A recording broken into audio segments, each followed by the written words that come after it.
Hello friends, आज आपके as a financial advisers तरीके आपको एक बहुत बड़ा प्रॉब्लम रहता है, क्रॉस रहता है कि मार्केट कब बढ़ेगा, कैसे बढ़ेगा और इस टाइम पे कहाँ पे कौन सी एसेट क्लास में इन्वेस्टमेंट करें जहाँ पे मार्केट रिस्क फ्री बढ़े। तो फ्रेंड्स, आज के मेरे इस वीडियो का एक ही हेतु है आपको ऐसा ऑप्शन देना जहाँ पे आपका रिस्क फ्री बहुत ही अच्छे से पैसा बन सके, number one. Number two, market में ये वॉर के इफेक्ट है उस टाइम पे आपका पैसा प्रोटेक्ट भी हो सके।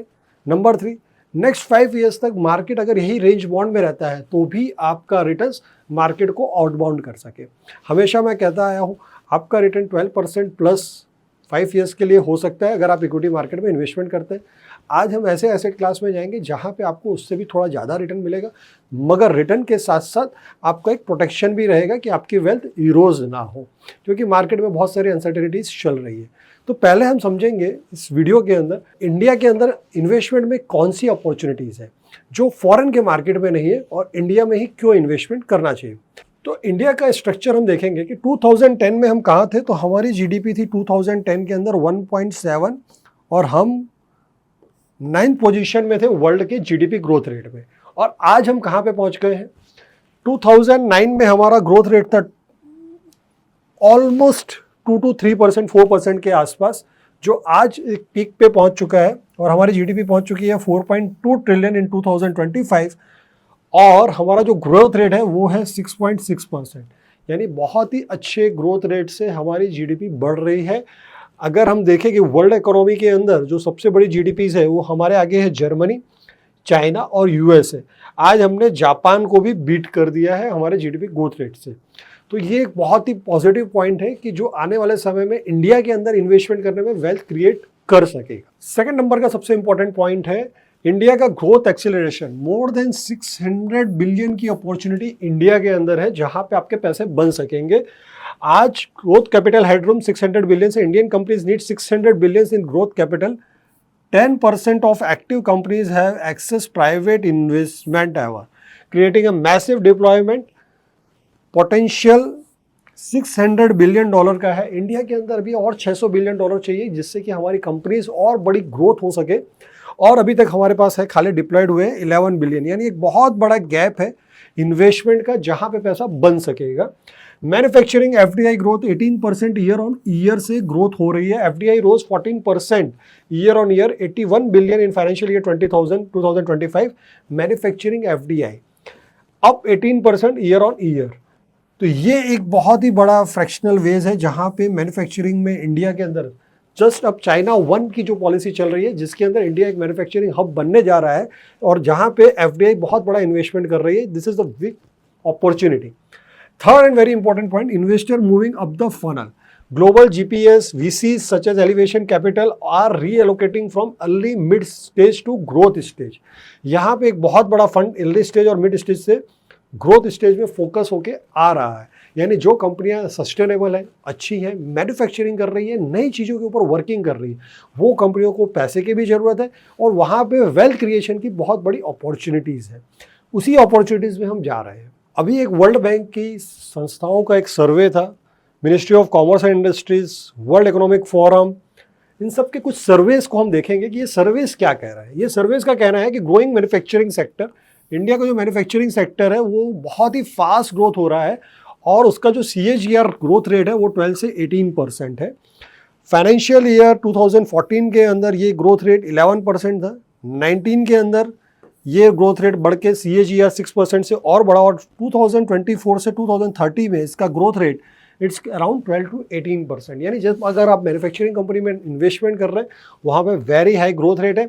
Second number is rising India export share. India का एक्सपोर्ट शेयर ग्लोबली बहुत ही फास्ट बढ़ रहा है। 2020 के आसपास हम 1.6% एक्सपोर्ट कर रहे थे और 2024 में 1.8 and in year 2020 we are the going out the rate of share of world export 2.8% के आसपास अब हम जाने वाले हैं। यानी हम इंपोर्ट इकोनॉमी से बहुत ही ड्रास्टिकली एक्सपोर्ट इकोनॉमी में ट्रांसफर होने जा रहे हैं। ग्लोबल एक्सपोर्ट में हमारा बहुत बड़ा, अगर आप खाली सिंपली देखेंगे कि आज से 3 साल पहले एप्पल का फ़ोन हम खाली इंपोर्ट कर रहे थे और आज कंडीशन ये होगी कि वर्ल्ड के अंदर 70% एप्पल के फ़ोन इंडिया एक्सपोर्ट कर रही है। तो ये एक बहुत बड़ी अपॉर्चुनिटी है इंडिया के अंदर। चाइना प्लस वन डाइवर्सिफिकेशन, जो मैंने आपको पहले भी बोला कि China plus one diversification, narrowing gap with China on global export. आज हम धीमे धीमे चाइना के साथ अपना ग्लोबल एक्सपोर्ट का रेशियो बढ़ा रहे हैं, जो 2024 में बढ़ते बढ़ते 4.7x हो गया है। यानी जैसे जैसे अगर ये रेशियो हमारा बढ़ रहा है 1x से लेके, और जैसे जैसे ये रेशियो और बढ़ेगा तो फ्यूचर में इंडिया के अंदर अपॉर्चुनिटीज और ज़्यादा रहेंगी मैन्युफैक्चरिंग सेगमेंट में। गवर्नमेंट इंडिया बहुत सारे मेजर्स कर रही है डिमांड को पुश करने के लिए, फाइनेंस को इम्प्रूव करने के लिए। थोड़ा डीप में समझेंगे कि ये मैन्युफैक्चरिंग हब इंडिया कैसे बनेगा, किस तरह की गवर्नमेंट ने स्कीम्स लॉन्च की हुई है। सबसे पहले स्कीम लॉन्च की हुई है आत्मनिर्भर भारत, जिसके अंदर डोमेस्टिक मैन्युफैक्चरिंग को पुश कर रही है, कट इम्पोर्ट्स एंड बिल्ड, जिसके अंदर majority defence, electronics, aerospace and solar, जहाँ पे हम सबसे ज़्यादा इंपोर्ट कर रहे थे, आज हम एक्सपोर्टर बन गए हैं डिफेंस के अंदर। सेकंड है पीएलआई मैन्युफैक्चरिंग बूस्ट, जिसके अंदर 1.76 लाख करोड़ का commitment, investment 12 lakh plus job और 16.5 lakh crore incremental output across 14 sector में हो रहा है। ये बहुत बड़ा इनिशिएट है गवर्नमेंट ऑफ इंडिया का। थर्ड है एमएसएमई क्रेडिट बूम जो हो रही है, 40+ trillion MSME credit by financial and growing at 17.8% rate से ये ग्रोइंग हो रही है। तो ये भी एक बहुत बड़ा रिफॉर्म जो जीएसटी रिफॉर्म और आरबीआई ने लिक्विडिटी दी हुई है एमएसएमई सेगमेंट के लिए।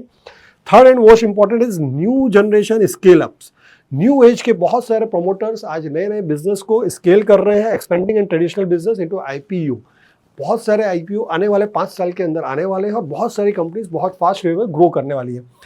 Fifth and most important 10,000 crore MSc growth fund, rupees 10,000 crore का गवर्नमेंट ने एमएसएमई को ग्रो करने के लिए एक फंड दिया हुआ है, जो अनलॉक प्राइवेट इन्वेस्टमेंट्स।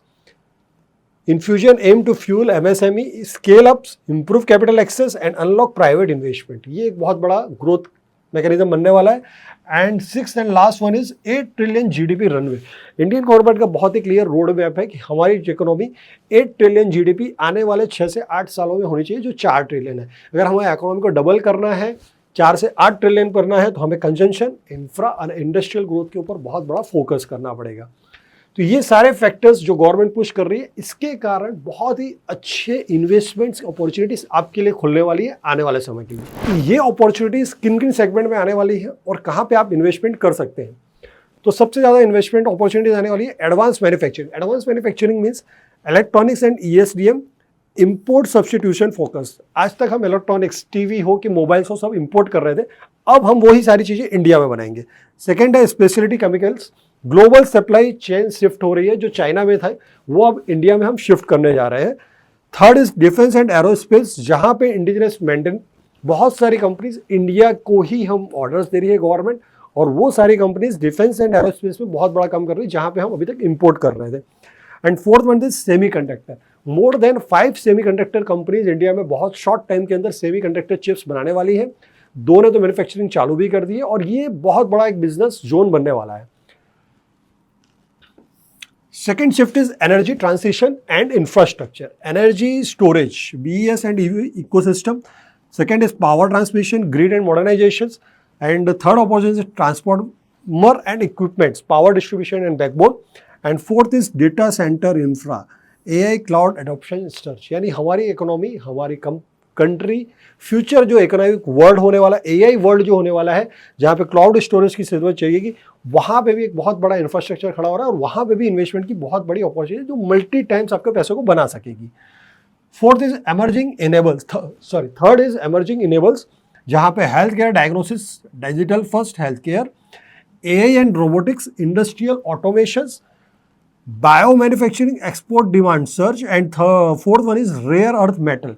ये सेगमेंट भी बहुत बड़ी अपॉर्चुनिटी बनने वाले हैं। ये चार segment, AI, health care, bio manufacturing and rare earth, supply chain research.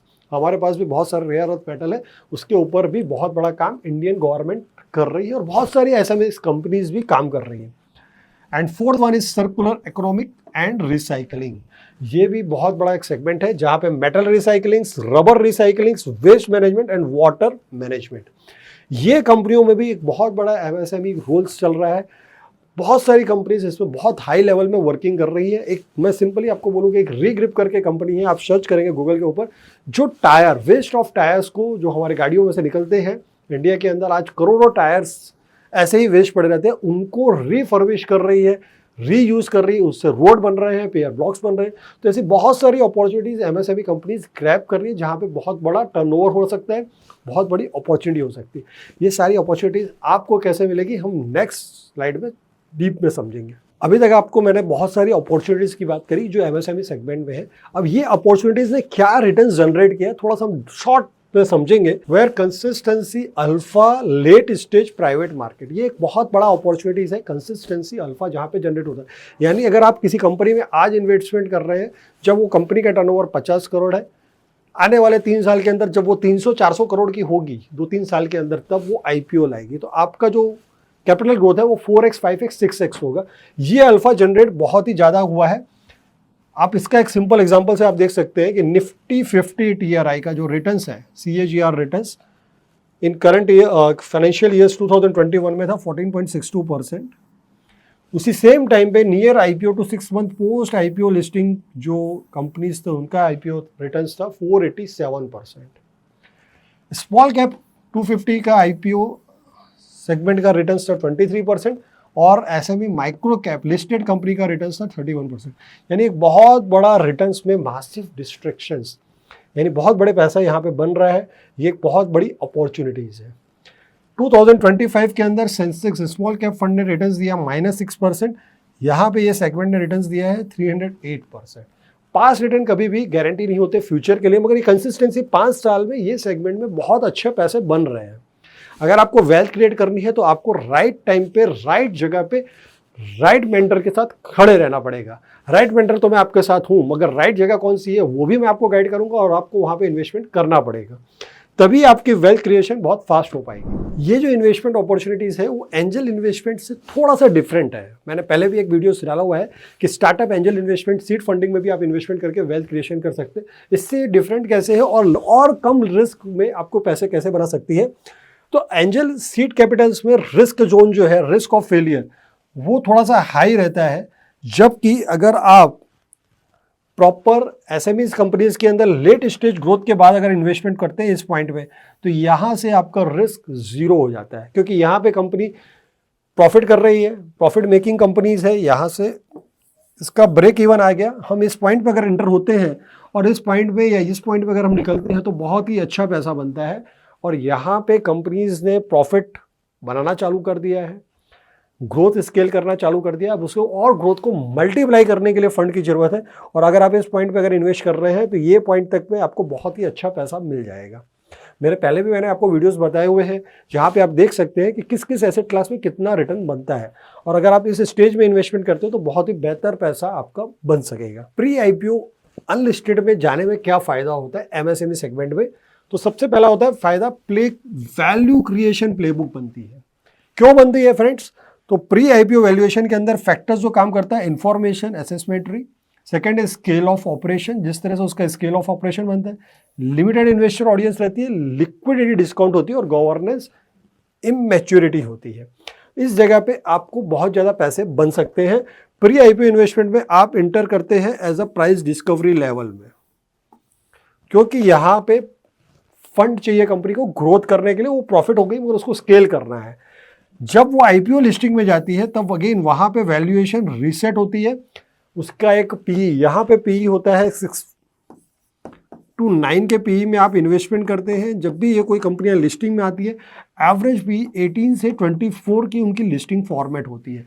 तो यहाँ से जब यहाँ पे कंपनी जाती है तो उसका 3 to 4 टाइम्स वैल्यूएशन में अप्रिसिएशन हो चुका होता है और पोस्ट लिस्टिंग के बाद री रेटिंग होती है, जिसके कारण अगेन 12 to 24 मंथ्स में और भी बेटर रिटर्न्स मिल सकते हैं। मगर सबसे ज़्यादा पैसा ये यहाँ से यहाँ पे आपका बहुत इजीली बनता है। जो हमारे फंड मैनेजर्स का रोल होता है इस फंड के अंदर, आपको इस लेवल पे अच्छा सा पैसा बना के दे। फंड का एक प्रूवन ट्रैक रिकॉर्ड है, जो उन्होंने 32% CAGR IRR से पैसा बनाया है सिंस 2025 से। उनका पहले भी एक फंड आ चुका है जो 2023 में आया था और उसने 2 साल के अंदर 32% CAGR, यानी मार्केट ने रिटर्न तो 3 to 4% ही दिया है, मगर उसी सेम टाइम में इस फंड ने रिटर्न 32%, यानी ऑलमोस्ट 10x रिटर्न दिया है निफ्टी और सेंसेक्स से। तो ऐसे इन्वेस्टमेंट फंड में अगर आपको इन्वेस्टमेंट करना है, DM जरूर करें हमें। हमारे टीम के साथ कनेक्ट करें, आपको पूरी डिटेल्स में ये फंड में कैसे आप इन्वेस्टमेंट कर पाएंगे, किस तरह से आप इसके अंदर वेल्थ कर सकेंगे, आने वाले 5 सालों में आपकी वेल्थ भी इनॉर्मस बन सकेगी, वो जान सकेंगे। एक शॉर्ट एग्जांपल से समझेंगे कि किस तरह से एसएमई के अंदर पैसा बनता है। तो एक सिंपल एग्जांपल है cosmic PV power company. Value creation journey किस तरह से बनती है। ये कंपनी एक वेल कंपनी है जो मैन्युफैक्चरिंग करती है कॉस्मिक पीवी पावर सेल्स के। इस कंपनी की rapid value unlocking through capacity expansion driving and expected 5x invested capital multiply हो चुकी है। ये कंपनी जब इसके अंदर हम लोगों ने पहला राउंड किया था 362 करोड़ की वैल्यूएशन के ऊपर अगस्त 2024 में, तब कंपनी 500 मेगावाट का प्रोजेक्ट था और 99 करोड़ का रेवेन्यू कर रही थी। सेकेंड राउंड जब कंपनी का आया 2025 के अंदर, एक ही साल के अंदर कंपनी का रेवेन्यू हुआ 241 करोड़, यानी 3x 2.4x उससे कंपनी ने रेवेन्यू जनरेट किया और उनकी मैन्युफैक्चरिंग कैपेसिटी की 7x। तो यहाँ पे उसकी जो वैल्यूएशन है वो बहुत ही फास्ट ग्रोथ हुई। And third round expected listing जब होने वाली है 2026 में, तब अगेन 3.0 गीगावाट 15x उसकी मैन्युफैक्चरिंग कैपेसिटी बढ़ेगी, रेवेन्यू बढ़ेगा 12x। तो ये जो ग्रोथ रेट है यहाँ से यहाँ 12x का, ये पैसे आपके भी बन सकते हैं आने वाले 3 सालों के अंदर। यानी 24 से लेकर 26 के अंदर कंपनी ने ऑलमोस्ट अपने क्लाइंटों का पैसा 12x कर रही है। ये अपॉर्चुनिटी है फ्रेंड्स। ऐसी ही अपॉर्चुनिटीज के लिए और भी बहुत सारी अपॉर्चुनिटीज है जिसके अंदर अगर आप इन्वेस्टमेंट करते हैं तो आपकी वेल्थ बहुत ही अच्छे से सिक्योर वे में मार्केट के रिस्क के बिना बनेगी। दूसरी एक ऐसी कंपनी है जहां पे बहुत बड़ा पैसा बन रहा है मगर आपको कोई नहीं बता रहा है, Sadbhav future tech value creation journey. ये कंपनी के अंदर capturing PM Kusum 2.0 wave through order book scaling. इस कंपनी के अंदर एंट्री स्टेज 2025 के अंदर पोस्ट मनी वैल्यूएशन थी 361 करोड़, डिस्काउंटेड प्राइवेट एंट्री मिली 350 करोड़, रेवेन्यू था उसकी ऑर्डर बुक थी 350 करोड़ और उसकी मार्केट कैप वैल्यू थी 361 करोड़। रेवेन्यू था कंपनी का 133 करोड़, प्रॉफिट आफ्टर टैक्स था 11 करोड़। करंट स्केल दिसंबर 2025 में इसी कंपनी की ऑर्डर बुक हो गई 935 crore. PM KUSUM large EPC centre 120 plus channel partner, company ने एक्सपेंशन किया, रेवेन्यू हुआ 301 करोड़। जो कंपनी का रेवेन्यू था 133 करोड़, यहां से यहां 301 करोड़, एक साल में कंपनी ने रेवेन्यू 3x किया। प्रॉफिट आफ्टर टैक्स 11 करोड़ से 31, almost 3x। Company recently tie up with Jupiter energy of DCR solar panels ensuring smooth supply chain management and execution orders. And IPO listing नवंबर 2026 में, expected listing price is 1900 crore की order book के अंदर, revenue 1000 crore, profit after tax 100 crore, 2000 crore की market cap valuation post money valuation रहने वाली है। यानी कंपनी जो 361 की थी 2025 में, 2026 में 2000 करोड़, यानी 6x से भी ज्यादा पैसा आपका इस कंपनी के अंदर बनने वाला है। ये कंपनियां कोई नहीं बताएगा ये कंपनियों में कैसे इन्वेस्टमेंट करना है एज अ स्ट्रक्चर वे में, सेबी की गाइडलाइंस के हिसाब से। तो आप हमें जरूर डीएम करें, हम आपको डिटेल में उसे समझाएंगे किस तरह से इसमें इन्वेस्टमेंट कर सकते हैं और आपकी वेल्थ क्रिएट कर सकते हैं। और एक ऐसी ही बहुत बढ़िया कंपनी है पोलाइट कंपनी की अगर आप बुक देखेंगे, एंट्री स्टेज जब हमने किया था 2025 के अंदर, तो पोस्ट मनी वैल्यूएशन थी 200 करोड़, डिस्काउंटेड प्राइवेट एंट्री थी, ऑर्डर बुक भी थी उस कंपनी की 200 करोड़, रेवेन्यू था खाली 39 करोड़ और प्रॉफिट आफ्टर टैक्स था 1 करोड़। 2025 कंपनी प्रॉफिट मेकिंग है, रेवेन्यू 39 करोड़ है, ऑर्डर बुक 200 करोड़। अब इस ऑर्डर बुक को इन्हेंस करने के लिए उसे फंड चाहिए था क्योंकि 200 करोड़ का उसको ऑर्डर कंप्लीट करना था, जो अभी उसके पास प्रॉफिट थे खाली 1 करोड़। इस स्टेप में अगर आप एंट्री कर रहे हैं सेकेंड स्टेज 2025 नेक्स्ट 9 मंथ्स के अंदर, इसी कंपनी को जो हमने इन्वेस्टमेंट किया, ऑर्डर बुक हो गई 450 करोड़ और रेवेन्यू जनरेट हो गया 155 करोड़, यानी 39 से 155x पैसा खाली 8 महीनों में इस कंपनी ने वैल्यूएशन में किया है। प्रॉफिट उसका 1 करोड़ से 15 करोड़, यानी 15x पैसा बना है। Improved operating leverage 7%, big eligibility raise to 400 crore. और जब ये IPO लिस्टिंग होने वाला है जुलाई 2026 में, उसमें DRF भी फाइल कर दिया है that the valuation of 700 crore. 200 crore से कंपनी की वैल्यूएशन 700 करोड़ के आसपास होने वाली है। ऑर्डर बुक 1000 करोड़ प्लस होने वाली है। फाइनेंशियल ईयर 2026 का revenue 301 crore, profit after tax is around 30 crore. यानी अगर कंपनी यहां से 1 करोड़ से 30 करोड़ 2 साल में बनी, यानी 30x पैसा इस कंपनी में बनने वाला है। इस कंपनी की बुक वैल्यूएशन बहुत ही डिस्काउंटेड प्राइस ऊपर रखी हुई है। अभी 200 करोड़ में डिस्काउंटेड में एंट्री हुई थी और ये लोग 700 करोड़ के आसपास ही एक्सपेक्टेड लिस्टिंग रख रहे हैं, यानी ये आईपीओ खुलने के साथ ही मे बी 2 टाइम्स 3 टाइम्स भी पैसा बना दे। बहुत बार आपने देखा होगा कि एमएसएमई की आईपीओस 2x 3x पैसे बनाते हैं वेरी शॉर्ट टाइम में। तो ऐसी ही ये कंपनी है और ऐसी ही कंपनियों में इन्वेस्टमेंट करने के लिए नीचे दिए हुए नंबर पे आप कॉल कीजिए। आपको बड़ा वेल्थ बनानी है, बड़ी कैपिटल लगानी है, तो राइट वे में राइट पर्सन के साथ इन्वेस्टमेंट करना पड़ेगा। तो ऐसा ही फंड हमने 2 साल पहले भी बहुत सारे इन्वेस्टर्स को दिया था, चाणक्य अपॉर्चुनिटी फंड, जिसके अंदर जो क्लाइंटों ने हमारे जुलाई 2023 के बाद इन्वेस्टमेंट किया था, आज उसकी एनएवी ऑलमोस्ट अराउंड 20 रुपीज़ के आसपास है। एक्स IRR रिटर्न 32% है। तो ये manufacturing segment, IPO segment, pre IPO segment, SME main board में जो आईपीओ जा रहे हैं उन सब में प्री इन्वेस्टमेंट ये करने की अपॉर्चुनिटी आपको इस फंड के थ्रू मिल रही है। मगर ये फंड अभी क्लोज हो गया है। फंड परफॉर्मेंस बहुत बढ़िया दिया 2 साल के अंदर, मगर अब इसके अंदर फंड क्लोज हो गया। आपके लिए एक और नया फंड आ रहा है जिसके अंदर आप इन्वेस्टमेंट कर सकते हो और यही वेल्थ की स्टोरी के अंदर आप कभी पैसा बना सकते हो। तो ये फंड किस तरह से हम एसेट एलोकेशन करेंगे जिससे आपका पैसा सिक्योर्ड वे में पड़ेगा, मार्केट के अप डाउन से कोई इफेक्ट नहीं आएगा। तो सबसे पहले हम 40% एलोकेशन करेंगे प्री आईपीओ अपॉर्चुनिटीज में। प्री आईपीओ अपॉर्चुनिटीज का मतलब आप जिस कंपनीज में इन्वेस्टमेंट कर रहे हैं वो कंपनी कोई भी लिस्टिंग में नहीं है, शेयर मार्केट में लिस्ट नहीं हुई है, तो शेयर मार्केट ऊपर नीचे हो आपको कोई इफेक्ट नहीं होने वाला। खाली उसके ग्रोथ के कारण आपको नेक्स्ट 16 to 18 मंथ्स में, मैंने जो आपको पहले भी बताया, जो पहले कंपनियों ने ग्रोथ किया है वो रिटर्न्स आपको मिल सकेगा। सेकंड, 40% स्टेज एलोकेशन हम कर रहे हैं लेट स्टेज ग्रोथ में, जहां पे हम 18 से 36 महीने खड़े रहेंगे 1.5 से 3 साल के बीच में, जहां पे कंपनी नेक्स्ट 1.5 से 3 साल में आईपीओ लाएगी, तभी हम उसमें भी एग्जिट करेंगे। और यहाँ पे भी सेम रिटर्न्स जो 2x 3x 4x पैसा बनना है वो 40% एलोकेशन रहेगा। 20% ही हम एलोकेशन करेंगे IPO and capital raising participation में, यानी जब कंपनी लिस्टिंग में रेजिंग कर रही होगी तो एंकर और क्यूआईबी के थ्रू हम उसमें इन्वेस्टमेंट करेंगे, यानी ये बहुत शॉर्ट टर्म में बहुत बड़ा पैसा बनता है। मगर सबसे ज़्यादा पैसा बनेगा ये 2 सेगमेंट में। यहाँ पे हमारा पैसा रहेगा 20%, यानी आप पहले से ही अच्छी कंपनी में आ गए हैं, अच्छी कंपनी ने ग्रोथ किया, 3x 4x आपकी कैपिटल बन गई और उसके अंदर से आपका प्रॉफिट निकल गया। सेकंड थिंग, एक्सपोजर लिमिट 10% पर कंपनी एंड 25% पर सेक्टर। किसी भी एक सेक्टर में हम उससे ज़्यादा नहीं जाएंगे, यानी आपका रिस्क भी डाइवर्सिफाइड रहेगा मगर वेल्थ बहुत बड़ी क्रिएट होगी।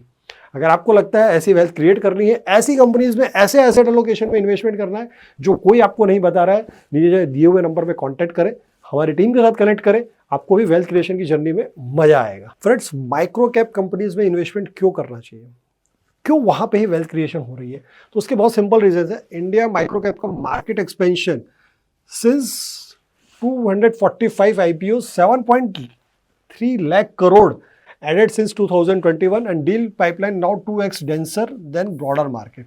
ब्रॉडर मार्केट से भी ज़्यादा इसमें पैसा आ रहे हैं। 7.3 लाख करोड़ लास्ट 5 ईयर्स में पैसा आ चुका है। इन्वेस्टर पार्टिसिपेंट्स 31 टाइम्स ज़्यादा है एसएमई सेगमेंट के अंदर। Private to public re rating, late stage private equity entry, जहाँ पे पैसा बहुत फास्ट बन रहा है। IPO momentum 70% micro cap IPO have delivered 33.4% return. 70% से ज़्यादा माइक्रो कैप आईपीओ से 33% से ज़्यादा एवरेज रिटर्न दिया है।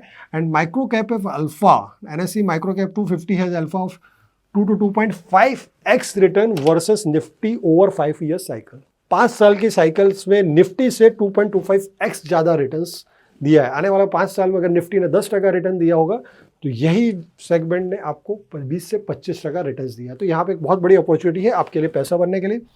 इंक्रीज इंस्टीट्यूशनल इंटरेस्ट, आज बहुत सारे म्यूचुअल फंड भी इस सेगमेंट में इन्वेस्टमेंट कर रहे हैं। एपेक्स सोलर, KRN, सिनोरा फोलर्स, ये सब में 2 to 3x गेन हुआ due to MF and DI investment, mutual fund और DI के इन्वेस्टमेंट के कारण।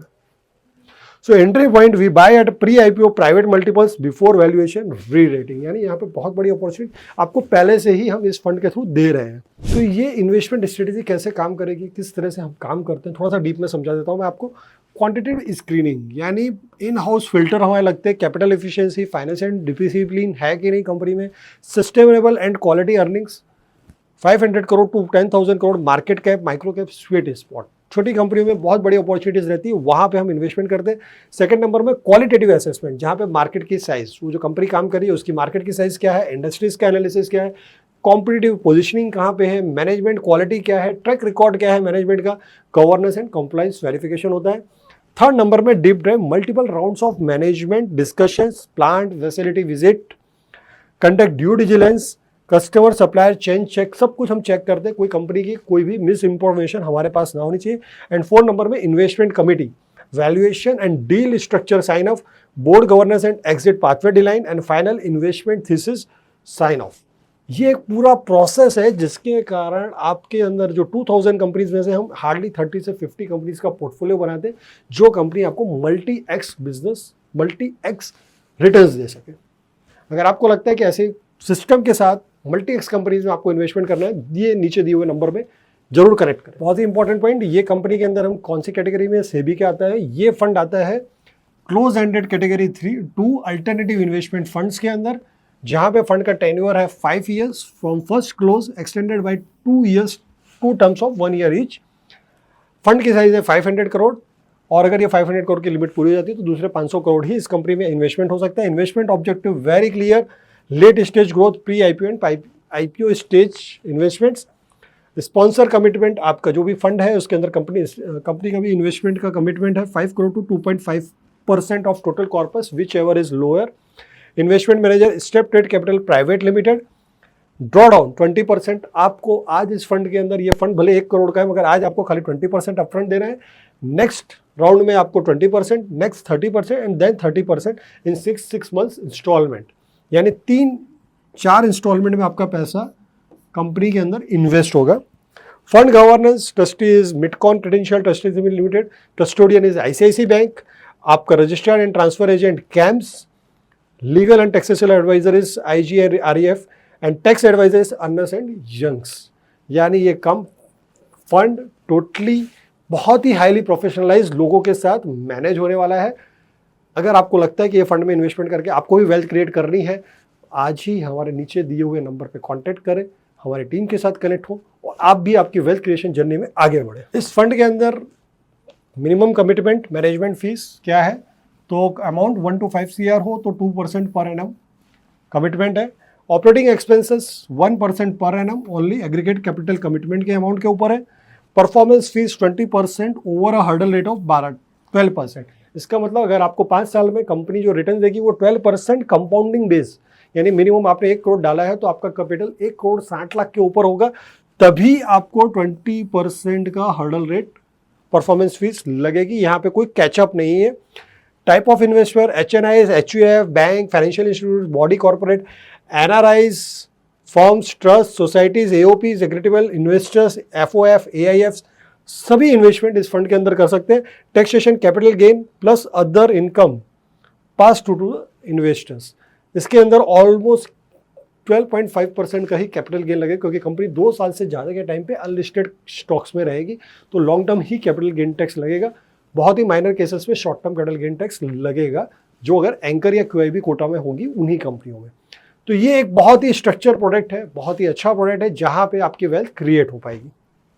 सबसे इंपॉर्टेंट कि SME IPO सेगमेंट में टैक्सेशन कैसे लगेगा, क्योंकि यहाँ पे अनलिस्टेड स्टॉक्स भी होते हैं और लिस्टेड भी होते हैं। तो जब स्टॉक अनलिस्टेड होता है तो अनलिस्टेड शेयर में LTCG है 12.5, यानी 2 साल के बाद 24 मंथ्स के बाद जो भी इक्विटी में से एग्जिट होगा वहाँ पे 12.5% ही LTCG लगेगा। लिस्टेड शेयर होंगे तो 1 साल के बाद उसके अंदर, अगर 1 साल के अंदर है तो 20% और 1 साल के बाद है तो 12.5% ही गेन के ऊपर टैक्स रेट लगेगा। मगर अनलिस्टेड शेयर में अगर शॉर्ट टर्म कैपिटल गेन है तो वो आपके इनकम टैक्स स्लैब के हिसाब से लगेगा। मेजॉरिटी ट्राई ऐसा होता है कि अनलिस्टेड में 2 साल के अंदर हम लोग कंपनीज का वर्किंग होता है कि 2 साल से उससे ज़्यादा खड़े रहने का, जिसके कारण आपका ये इन्वेस्टर एप्लीकेबल जो टैक्स स्लैब है उसके हिसाब से आपको टैक्स ना लगे। डिविडेंड जो भी अगर इसके अंदर कुछ भी आता है तो टैक्स एट इन्वेस्टर स्लैब वो सीधा आपके अकाउंट में आएगा। और TDS with holding resident individual 10% TDS on income, यहाँ पे खाली 10% TDS ही आपको लगेगा, बाकी का 2.5% टैक्स या 10% short term capital gain tax वो आपको अलग से पे करना पड़ेगा। नेक्स्ट स्लाइड में हम डिटेल में उसे समझेंगे। समझा कि किस तरह से SME IPO सेगमेंट में 30% तक का भी रिटर्न बन सकता है। मगर फ्रेंड्स 30% तक का रिटर्न नेट आपके हाथ में टैक्स कट के कितना होता है वो भी जानना बहुत जरूरी है। आज के इस वीडियो में हम थोड़ा सा और डिटेल में समझेंगे इस सेशन में कि किस तरह से इसके अंदर टैक्स लगेगा और टैक्स के बाद जो परफॉर्मेंस फीस लगती है उसके बाद आपका रिटर्न कितना बैठता है। तो ये AIF में टैक्सेशन किस तरह से ट्रीट होता है वो हम थोड़ा स्पेशल वे में समझेंगे। समझ लीजिए कि आपने 1 करोड़ रुपए डाला है, पहले साल में अनरियलाइज गेन है 20 लाख, तो यहाँ पे आपको कोई भी टैक्सेबल इनकम नहीं होती, आपको कोई भी TDS नहीं लगेगा, आपको कोई भी टैक्स पे करने की जरूरत नहीं पड़ेगी, आपका AUM हो जाएगा 1.20 CR। नेक्स्ट ईयर आपके जो 1.20 CR में आपका अनरियलाइज गेन है 10 लाख और आपका कुछ प्रॉफिट हुआ है, बहुत सारे IPOs आपके लिस्ट हुए जिसके कारण आपका प्रॉफिट बुक हुआ और यहाँ पे आपकी टैक्सेबल इनकम हो जाएगी 15 लाख। यानी ये रियलाइज गेन के ऊपर टैक्सेबल इनकम गिनी जाएगी, उसके ऊपर 10% TDS फंड के द्वारा लगाया जाएगा जो 1.5 लाख होगा और आपको जो टैक्स भरना होगा यानी 37,500 2.5% के हिसाब से 15 लाख के ऊपर आपका ये टैक्स भरेगा। नेट आपकी वैल्यू हो जाएगी 1 साल के बाद 1.435 CR। तो इस तरह से आपकी अमाउंट बढ़ के हो जाएगी 1.435 CR। नेक्स्ट ईयर अगेन इसके ऊपर अगर आपका माइनस अनरियलाइज गेन होता है 5 लाख, माइनस होती है कैपिटल 10 लाख, तो आपकी जो नेक्स्ट वैल्यू हो जाएगी वो हो जाएगी नेट 1.39 CR। अब ये 1.39 CR के अंदर इधर पे आपको कोई टैक्स नहीं भरना पड़ेगा क्योंकि यहाँ पे आपका 10 लाख का लॉस हुआ है, यानी आपको यहाँ पे इस साल में कोई भी टैक्स नहीं लगेगा, कोई भी TDS नहीं लगेगा, आपकी NAV एडजस्ट हो जाएगी। नेक्स्ट ईयर के अंदर आपका 1.39 CR अगर कैपिटल है, अनरियलाइज गेन 25 लाख है, 20 लाख अगर आपका रियलाइज गेन है, हाँ, आपकी जो टैक्सेबल इनकम होगी उसके अंदर से ये 10 लाख रुपए लेस हो जाएगा, यानी आपकी नेट टैक्सेबल इनकम हुई, आपने 10 लाख का लॉस किया था और इस इनकम के ऊपर 10% TDS लगेगा, 0.25 लाख यानी 25,000 रुपये नॉमिनल आपको टैक्स भरना पड़ेगा, TDS आपके अकाउंट से डेबिट हो जाएगा, टोटल आपकी वैल्यू हो जाएगी 1.83 CR। Again next year 1.83 CR के कॉर्पस के ऊपर आपका फाइनल ईयर है, यहाँ पे आपका टोटली सारा प्रॉफिट बुक हो जाता है, 50 लाख रुपीज़ आपका प्रॉफिट बुक हुआ तो 50 लाख के ऊपर 5 लाख रुपीज़ आपका TDS लग जाएगा, यानी आपका टैक्स कट हो गया और यहाँ पे ऊपर से आपको ज़्यादा भरना पड़ेगा इतना 1.25, यानी आपका जो रिटर्न है 1.83 वो नेट रिटर्न बन जाएगा 2.28 CR।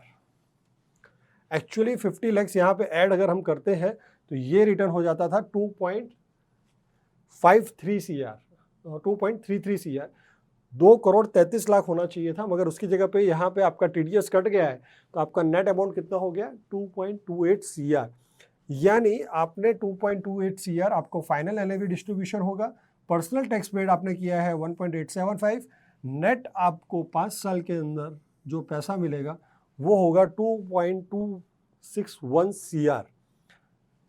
टोटल टैक्सेबल गेन आपका हुआ 75 लाख, TDS बाई फंड आपके फंड में से डायरेक्ट डेबिट हुआ 7.50 लाख, आपने जो टैक्स पे किया 1.875 लाख, टोटल टैक्स पेड आपका हो गया 9.375। इधर पे 3 बड़े बेनिफिट आपको मिल रहे हैं। पहली चीज़, 5 साल के बाद जब बहुत बड़ी कैपिटल आपको आ रही है आपके हाथ में, तब उस साल में आपको टैक्स कितना भरना है, खाली 1.25, क्योंकि आपका ग्रेजुअली सारा टैक्स पे हो गया है तो आपका टैक्स का बर्डन कम हो गया। सेकेंड थिंग, जो सबसे बड़ा बेनिफिट है कि आपकी पावर ऑफ कंपाउंडिंग से वेल्थ बहुत बड़ी बन के आ रही है, जो वेल्थ आपके फ्यूचर्स के गोल्स के लिए बहुत ही वैल्यूएबल रहेगी। अब इसके अंदर हम नेक्स्ट पार्ट में समझेंगे कि ये हर्डल रेट, ये तो हो गया हमारा रिटर्न, मगर परफॉर्मेंस फीस किस तरह से चार्ज होती है और उसमें अंदर क्या हमारे टैक्सेशन लगेंगे। अब हम समझेंगे कि इसके अंदर हमारी परफॉर्मेंस फीस किस तरह से फंड मैनेजर लगाता है। तो सिंपल ही है कि फंड की NAV पहले साल ओपनिंग AUM 18 की NAV थी, तो बढ़ते बढ़ते बढ़ते 53.92 तक पहुंच गई। अब ये NAV किस तरह से वर्क कर रही है, तो उसके अंदर क्या क्या चार्जेस लग रहे हैं। First thing is management fees 2%, operating fees 0.18, gain on investment आपको पहले साल 30% के हिसाब से 5.40 हुआ, तो आपकी NAV भी है जो 18 से सीधी पहुंच गई 22.86 नेट। ये दो चीज़ आपकी नेट हो गई कम और आपकी ये नेट NAV हो गई 22.86। अगेन एवरी ईयर ग्रेजुअली ये NAV 30% के हिसाब से हमने एज्यूम किया है कि अगर बढ़ रही है तो 5 साल के बाद आपकी NAV हो जाएगी 59.47। अब ये आपकी NAV तो हो गई 59.47, मगर इसके अंदर से एडिशन और डिडक्शन क्या होगा, तो रिटर्न ऑफ कैपिटल यानी आपकी जो NAV में डाला था हमने वो 18 के NAV में आपके यूनिट्स आपको एलोकेट हुए थे। हर्डल रेट है आपका 12%, यानी 12% हर्डल रेट का मतलब हर साल 12% के हिसाब से ग्रोथ मिनिमम मिलना चाहिए, यानी +33 इतना रिटर्न तो आपका एश्योर्ड था, जहां पे कोई परफॉर्मेंस फीस नहीं लगने वाली है। वो 5 साल में आपका यहाँ पे फॉर्मुलेशन डाला हुआ है, 18 के एनएवी से आपने स्टार्ट किया, हर साल 12% रिटर्न, और उसके ऊपर इनटू 5 ईयर्स यानी आपका रिटर्न 13.72 तक तो कोई भी आपको टैक्सेशन नहीं लगेगा। कैरी एडिशनल रिटर्न्स, आपको एडिशनल रिटर्न लगने वाला है, टैक्स लगने वाला है, वो अमाउंट रहेगा, वो एनएवी कितनी रहेगी कि जिसके ऊपर परफॉर्मेंस फीस लगेगी, वो एनएवी रहेगी 59। आपकी ये एनएवी में से माइनस होगी 18 इन्वेस्टमेंट एनएवी थी, उसके बाद माइनस होगी आपकी हर्डल रेट की एनएवी 13.47, यानी 18 प्लस 13 यानी आपका हो गया 31। ये एनएवी आपकी 50.47 में से माइनस होगी, तो नेट आपकी जो एनएवी रहेगी जिसके ऊपर आपको परफॉर्मेंस फीस देनी रहेगी वो होगी 22 के ऊपर आपकी परफॉर्मेंस फीस जाएगी, तो आपको नेट ऑन हैंड जो आपको पैसा मिलेगा वो मिलेगा 53.92 की एनएवी में। तो आपका जो नेट रिटर्न मिलेगा 30% वाला रिटर्न आपको परफॉर्मेंस फीस के साथ पड़ेगा 24.54%। होप अगर आपको ये चीज़ क्लियर हो गई कि 30% का रिटर्न भले आपको मिल रहा है, मगर परफॉर्मेंस फीस, हर्डल रेट और सारे चार्जेस के बाद ये नेट रिटर्न 24.55 पड़ेगा। और ये रिटर्न फ्रेंड्स बहुत बड़ा रिटर्न है, ऐसा रिटर्न्स और किसी एसेट्स में नहीं बनता है। तो थैंक यू फॉर वॉचिंग। अगर आपको लगता है कि इसमें आपको इन्वेस्टमेंट करना है तो नीचे दिए हुए नंबर पे क्लिक करें, हमें कॉल करें, हम आपको डिटेल में इन्वेस्टमेंट एडवाइजरी देंगे किस तरह से आप इसमें इन्वेस्टमेंट